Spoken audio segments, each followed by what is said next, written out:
Just going to do a quick little book review and recommendation for you guys. This is Benjamin Cantor's little project, the Vaticanus Bible, the four Gospels, and this is how it compares in size to Reader's Edition. So it's not a big, huge book. So I want to do a book review today. So the book we're going to be looking at is the National Electrical Code, NFPA 70. Just kidding. I'm not going to bore you with that crap. I'm actually studying for my state low voltage license. So back to the Vaticanus Bible. So it was free shipping, and I did like the ships in 14 days thing. So I figured like it would ship in 14 days and take a few days to get here. And I didn't know where it was coming from. And it actually came out of Texas. I guess it was a print on demand thing. I ordered it, and 3 days later it was on my porch. So that was really awesome. 39 freaking dollars, or like $39.95, something like that. But less than 40 bucks, you can get one of these things. And I wish that this was available years ago when I purchased the facsimile of Codex Sinaiticus in print, which I still got a deal in that. That thing's selling for like $1,000 now. But I bought that so that I could do exactly what Ben made this for us, is for you to read the unsealed script just like you would read, or eventually get as fluent as you would read the printed, the modern print in the modern fonts.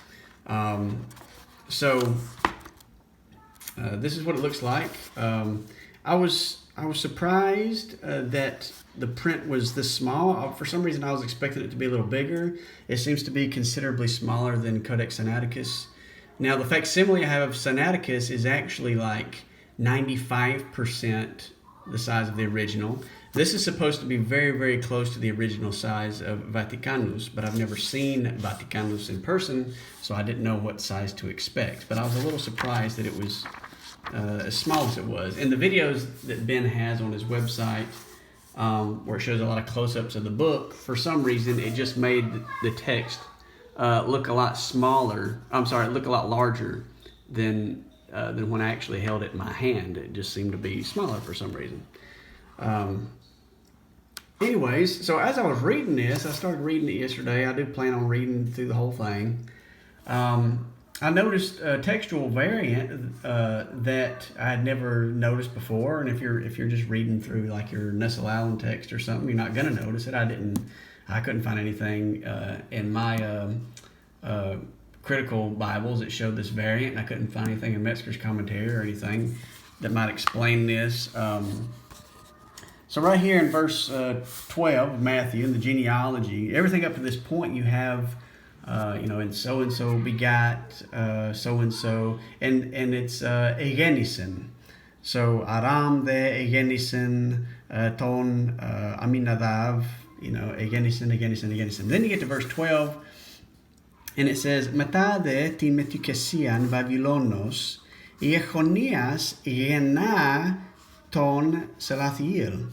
Salathiel de gena ton Zorobabel. Zorobabel de gena ton Abiud. And then it goes back to Abiud de egenisen ton Eliakim. So it goes from egenisen to egena, the present tense, then back to egenisen. And I don't know why that is. I'm very curious about that. So maybe one of you textual scholars, somebody that's real sharp on the transmission of the text and textual variants and textual criticism and all that, could maybe answer that question for me. So anyways, you would be a fool to not buy this if you're remotely interested, even if you can't read it, just to have. Like this, it's great. The binding's great. It's not going to fall apart.